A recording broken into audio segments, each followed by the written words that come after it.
Let Rudy have the last word, David. The Senate just passed and sent to the House a bill repealing the limits on campaign donations. As a member of Congress, you've lived under campaign donation limits. Should this bill be passed in time for your campaign to benefit from unrestricted campaign donations? Well, I hadn't even thought about that, but I presume that if the bill were to continue on and if the bill were to make it to the governor's desk, and if the effective date were late August, for instance, I mean, a couple of hypotheticals to be included. Again, we will follow the law. We are being very diligent. I will tell you, we had not all of the monies in our federal account can roll over. And for instance, at the state level, as a gubernatorial candidate, I cannot accept contributions for the general election unless or until I make it through a primary, if there is a primary. And so that's not the case at the federal level. So we are refunding, for instance, I think roughly $12,000 of contributions that we have received on the federal side. And then there are other, the $2,300 that a federal candidate can accept when $1,350 is the state limit. And so we are making very sure that we are going to stay within the parameters of law and how then to dispose of that federal account as we bring to a close Hulshof for Congress and as we stand up Hulshof for governor.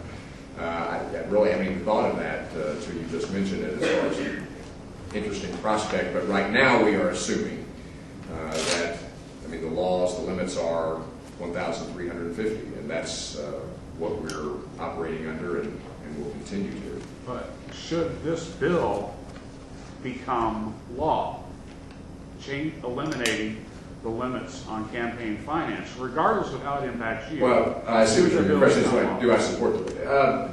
I could make an argument either way. I think there are things that kind of comes back to the question earlier about the audit and the use of state vehicles. Included within this package that we want to roll out on government reform, there are some disclosure ideas that I would like to include, and a number of other things. And so Rudy, you and I will have a chance to visit about this in the future, because this is going to be a key component of my campaign for governor. This seems like a yes or no question. Should there be limits on campaign donations in Missouri or not? I've lived under them, and far be it for me to tell the legislature what to do.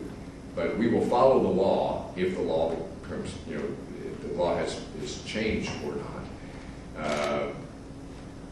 I think if we have unlimited donations, that increased disclosures would be something that could be or should be included as well. And so let's see what the law, you're asking me a hypothetical, if the bill survives in its current form, and perhaps it will.